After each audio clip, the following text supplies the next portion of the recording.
Movie की starting में हमें चाइनीज़ कपल दिखाया जाता है। दोनों ही काफ़ी सीरियस और उदास लग रहे होते हैं क्योंकि ये लोग अभी नए-नए कनाडा शिफ्ट हुए हैं, तो शायद इन्हें सेटल होने के लिए थोड़ा-सा वक़्त चाहिए। आदमी जॉब पर जाता और लेडी घर का काम करती हैं। यहाँ लेडी अपने हस्बैंड के लिए मोमोज़ बना रही होती हैं, जिसे पाव भी कहा जाता है। ये इस मूवी के मेन कैरेक्टर का नाम भी है। अब यहाँ पर ये लेडी पाव बनाकर यानी मोमोज़ बनाकर अपने हस्बैंड के सामने लाती हैं। वो ऑफ़िस से लेट हो रहे होते हैं, तो जल्दी से कुछ पाव उठाकर चले जाते हैं और जब वो थकी हुई लेडी वो पाव यानी मोमोज़ खाने लगती है तो एकदम उसे कुछ फ़ील होता है और वो उसी वक्त उसको खाने से रुक जाती है। उसी वक्त जब वो लेडी पाव को अपने मुंह से बाहर निकालती है तो वो एक कटोरी में जाकर गिरता है, यानी एक किस्म की बास्केट में जिससे वो खाने को लाई थी। इसमें तो जैसे जान आ जाती है, इसके छोटे छोटे हाथ और पाँव निकल आते हैं और वो रोने लगता है बिल्कुल छोटे बच्चों की तरह, लेकिन साथ ही वो खुश हो जाता है जैसे वो लेडी को अपनी माँ मानने लगता है और इसके फेस के साथ अपना फेस रब करने लगता है, जिसे जैसे छोटे बच्चे अपनी माँ के साथ करते हैं। इस लेडी के भी कोई बच्चे नहीं होते तो वो पाव को अपने यानी कि मोमो को अपना बेटा बना लेती है। वो बिल्कुल इसके साथ इसी तरह रहने लगती है जैसे कोई अपने बच्चे के साथ रहता है। इसका ख्याल रखती है, इसकी हाइट भी मेजर करती है, यहाँ तक कि वो लेडी पाए को खुद फीड करवाती है। जब इसको मार्केट जाना होता है तो वो पाव को अकेला घर छोड़कर नहीं जाती ताकि वो हर टाइम उसे अपने साथ रख सके। फिर एक दिन वो प्लान बनाते हैं, वो मार्केट जाएंगे और कुछ स्वीट्स खाएंगे। वो लोग बहुत एंजॉय करते हैं। पाव को भी अपनी लेडी यानी अपनी मॉम बहुत अच्छी लगने शुरू हो जाती है और इनकी बॉन्डिंग काफ़ी मजबूत हो चुकी थी। अब जैसे वो पाव बड़ा हो रहा था, लेडी को इसकी फ़िक्र थी कि वो मैदे से बना है और काफ़ी वीक है। वो अक्सर भागते भागते गिर जाता था या मेल्ट होने लगता था। अगर उसे कोई चीज़ लग जाती तो इसकी शेप ख़राब हो जाती थी, इसलिए वो लेडी कोशिश करती थी कि वो इसके साथ ही रहे और हमेशा इसको ठीक करती रहे। लेडी इससे कहती थी कि वो इसके साथ एक्सरसाइज भी करे और योगा करने भी जाए ताकि वो अपनी शेप में रहे। फिर एक दिन योगा करते हुए कुछ बच्चे फुटबॉल खेल रहे होते हैं। पाव में इनके साथ खेलने की कोशिश करता है और जब वो इनके साथ जाता है तो उसे ही फुटबॉल लग जाता है और इसकी शेप ख़राब हो जाती है। वही हुआ जिसका डर था। वो लेडी फ़ौरन से पाव को उठाती है और इसकी शेप को ठीक करते हुए उसे अपने पास बिठा लेती है। पाव जब ज़िद करता है कि उसे उन बच्चों के साथ खेलना है तो वो लेडी उसे नहीं खेलने देती और इसको ठीक करते हुए ट्रेन में अपने साथ गाड़ ले जाती है और इसको लेडी से यानी अपनी माँ से नाराज़ होकर ट्रेन में दूसरी तरफ मुंह करके बैठ जाता है। वो इससे बात ही नहीं करता।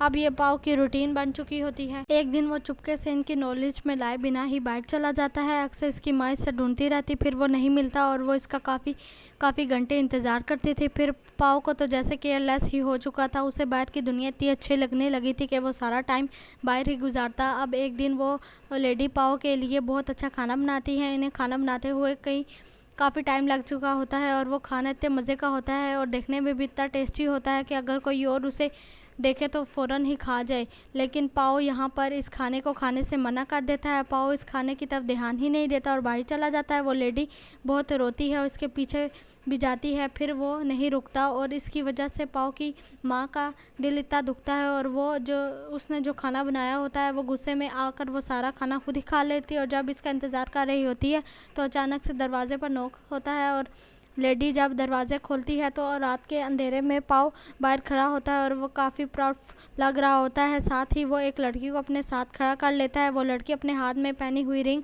इस लेडी को दिखाती है, यानी पाव ने और इस लड़की ने अब शादी कर ली थी बिना इसकी माँ को बताए हुए। इस चीज़ का उसे बहुत दुख होता है क्योंकि वो पाव के साथ अच्छी रहती है, लेकिन पाव ने भी क्या सिला दिया। अब पाव बताता है कि वो यहाँ पर किस लिए आया। वो अपनी लेडी से कहता है कि मैं यहाँ अपनी बीवी को दिखाने आया हूँ और अब अपना सामान लेकर यहाँ से जा रहा हूँ। पाव अपना सारा सामान पैक कर लेता है और अब अपनी बीवी के साथ वहाँ से जाने लगता है। लेडी को बहुत गुस्सा आता है। वो दरवाज़ा बंद कर देती है। वो कहती है कि नहीं पाव, अब तुम ऐसा नहीं कर सकते। तुमने हमेशा मुझसे बदतमीज़ी की है, पर अब अपनी माँ को छोड़कर तो मत जाओ। मैं तुमसे कितना प्यार करती हूँ। पर पाव इनकी बात नहीं सुनता और बाहर जाने ही वाला होता है तो लेडी गुस्से में आकर उसे खा जाती है। पर जल्द ही उसे इस बात का एहसास होता है कि इसने ये क्या कर दिया। उसने पाव को मोमो समझकर खा तो लिया, लेकिन अब असल में इसने अपने बेटे को खो दिया है। वो कभी वापस नहीं आएगा। इसके बाद वो हमेशा खामोश रहती और रोती रहती। इसके हस्बैंड भी इससे पूछते तो वो कोई भी जवाब ना दे पाती। फिर एक दिन हम देखते हैं कि लेडी सोई हुई होती है और तब इसके सामने दोबारा से पाव आ जाता है। क्योंकि वो सोकर उठी थी तो वो ठीक से देख नहीं पाती। और जब वो अपनी आंखों को रब करती है तो इसके सामने एक इंसान होता है जो कि साय में पाव जैसा ही लग रहा था। यहाँ मूवी में हम पर रिवील होता है कि वो इनका बेटा है जो कि पहले अरसे में काफ़ी साल पहले इन दोनों को छोड़कर चला गया था। और अब जब उसे एहसास हुआ तो वो अपने माँ बाप से मिलने से माफ़ी मांगने आया है। उस लड़के के फादर उसे अपनी माँ के कमरे में दिखा देते हैं और कहते हैं कि जाओ उनसे माफ़ी मांगो। अब वो माँ के पास बैठ तो जाता है, लेकिन वो लेडी इससे बात नहीं करना चाहती। तो दूसरी तरफ वो क्या चाहती है, अब हम पता चलता है कि जो पाव था वो सिर्फ इनकी इमेजिनेशन थी। क्योंकि अपने बेटे को मिस करती थी, वो लड़का अपनी माँ के पास एक बॉक्स रखता है जो कि इनकी फेवरेट डिश थी। ये वही डिश थी जो कभी एक बार इसकी माँ ने इसे ऑफ़र की थी और उसने इसे खाने से इनकार कर दिया था। अब ये अपनी माँ को देते हुए कहता है कि ये मैं आपके लिए लाया और मैं माफ़ी मांगता हूँ कि मैं आपको छोड़कर चला गया था। मैं ये समझता था कि शायद हमारी बॉन्डिंग अच्छी नहीं है। लेडी का ये सुनकर दिल मेल्ट हो जाता है। अब वो अपने बेटे को प्यार करने लगती है और इसका लाया हुआ खाना इसके साथ मिलकर खाती है। यहाँ वो दोनों इतनी ज़्यादा इमोशनल मोमेंट अपने साथ शेयर करते हैं और साथ ही साथ अपने पसंदीदा खाना खाते हुए दिखाए जाते हैं। अब इसके बाद हमें ये दिखाया जाता है कि इस लेडी का बेटा अपनी वाइफ को भी यहाँ ले आता है। अब ये सारे मिलकर बातें करते हैं और वो सारे मोमोज यानी पाव खाने लगते हैं। साथ ही साथ वो लेडी इन सब को पाव बनाना भी सिखाती है और घर के लीडर यानी इस लेडी के हस्बैंड साहब को इस तरह देखते हैं जैसे कि उन्होंने इस रिश्ते को अप्रूव कर दिया और सब हंसी खुशी रहने लगते हैं और मूवी एंड हो जाती है। चैनल को सब्सक्राइब करें और आप कौन सी मूवी देखना चाहते हैं हमें कमेंट करके ज़रूर बताएं।